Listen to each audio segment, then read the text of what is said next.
Hoffman mustard oil reaction. Here primary amine reacts with CS2 and lone pair of primary amine takes part in the new bond formation. We get this intermediate.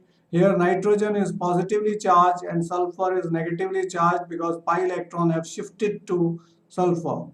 This undergoes rearrangement and this hydrogen H positive ion is gained by this negatively charged sulfur. We get this intermediate compound dithiocarbamic acid. Dithiocarbamic acid undergoes further rearrangement. This H positive ion goes away and here double bond is formed and this bond breaks. Sulfur is taken by mercury chloride which is used in this reaction. So we get alkyl isothiocyanate plus mercuric sulfide is formed plus HCl is formed. H ions react with Cl ion to form HCl. So in this reaction, the product formed is alkyl isothiocyanate, which looks like mustard oil. That's why it is called Hoffman's mustard oil reaction. Secondary amine with CS2 will not react easily. In the first step, reaction will take place, but in second step, there will not be any reaction. Let's take up reaction of amines with phosgene gas. Primary amine reacts with carbonyl chloride, 2 HCl are lost. We get methyl isocyanate, MiC. This was the gas which caused Bhopal tragedy. Reaction with nitrosyl chloride, NOCl, CH3NH2 reacts with NOCl. We get methyl chloride plus nitrogen plus water. Secondary amine reacts with nitrosyl chloride. We get N-nitroso derivative of amine plus HCl is formed. Reaction with phenyl isocyanate. Phenyl isocyanate when reacts with primary amine, we get C6H5NHCONHR. Similarly, when phenyl isocyanate reacts with secondary amine, we get C6H5NHCONR2. Here we get NN dialkyl derivative of amide. Here we get N-alkyl derivative of amide. Next we are reacting it with halogens. CH3NH2 that is primary amine when reacts with bromine in presence of NaOH, we get N-bromomethanamine. Further reaction will give us N-dibromomethylamine. Secondary amine when reacts with Br2 and NaOH, only one hydrogen can be replaced, so we get N-bromo-triethylamine. Reaction with reactive metals like sodium and potassium, amines react with sodium metal to form sodium salt of amine plus hydrogen gas is liberated. Similarly, secondary amine also reacts with 2 moles of sodium metal to form corresponding salt and hydrogen gas is liberated. Reaction with aldehydes. Primary amine reacts with aldehyde. This intermediate is formed. Due to this pair of electrons, it attacks this carbonyl carbon. Negative charge is there on oxygen. Due to shifting of pi electrons, we get this intermediate. This intermediate undergoes rearrangement. It picks up one hydrogen from here. So we get OH here and here NH is left. So positive charge on nitrogen is removed. Now this H positive will leave and here double bond is formed and H positive from here, OH negative from here will leave. It will result in the formation of double bond. We get Schiff's reagent. Schiff's reagents or Schiff's base, they are also called anyls. Oxidation of amines. Primary amines produce aldehydes or ketimines. RCH2NH2 when oxidized with KMnO4 we get aldehydes. On hydrolysis we get aldehyde and ammonia. Isopropylamine on oxidation gives ketimine, which on hydrolysis give ketone and ammonia. Tertiary amines change to nitro compounds when oxidized with KMnO4. Here NH2 group has changed to nitro group. Oxidation with per-sulfuric acid or per-oxysulfuric acid. This primary amine changes to mixture of product. First is N-alkyl hydroxylamine. Another one is aldooxime which changes to this compound and here we get hydroxamic acid. So this mixture of products are produced.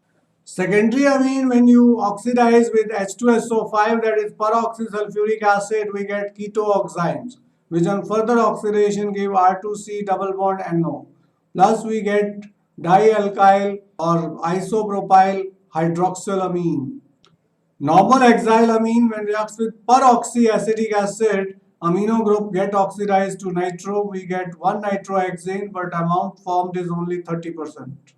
Secondary amines when oxidized with H2SO5, we get N dialkyl hydroxylamine.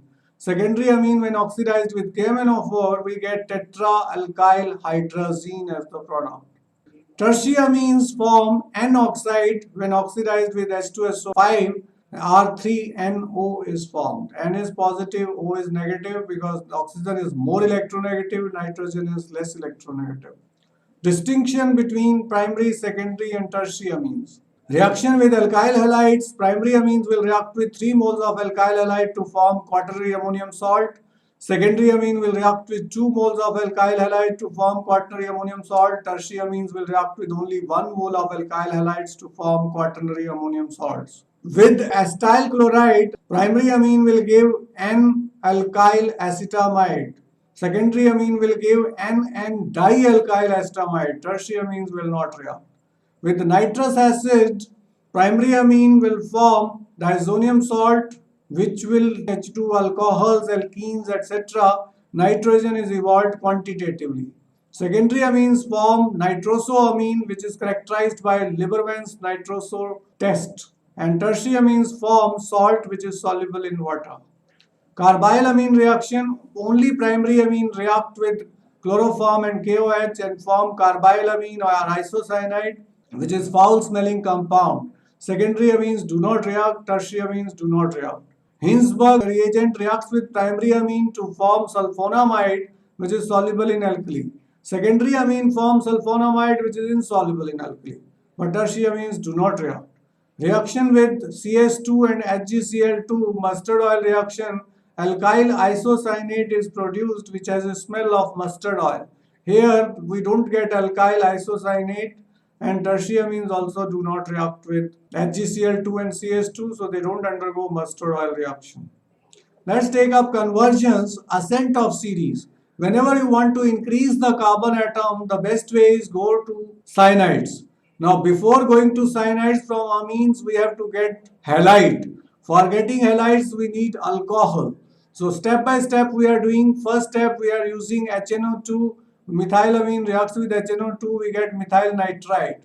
On further reaction with HNO2, we get methyl alcohol. When it reacts with phosphorus and iodine, we get methyl iodide. Methyl iodide reacts with KCN to form methyl cyanide. Mendius reduction with sodium and alcohol, it will produce 4 nascent hydrogen, we get ethylamine. So whenever you want to convert methylamine to ethylamine or methanol to ethanol, this method can be used. So this method is used ascent of series or to increase one carbon atom at a time. Descent of series is done via amide. That is, given amine should change to acid first. Before acid, we need alcohol. And after acid, we will convert to amide. Amide will change to lower amine by Hofmann-bromamide reaction.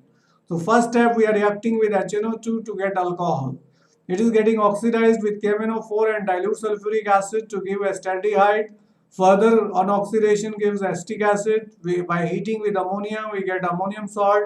Further heating gives acetamide.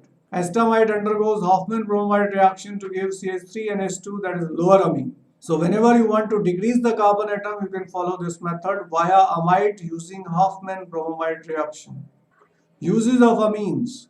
Dimethylamine is typical secondary amine which is used for de-hairing of animal hides and as a rubber accelerator.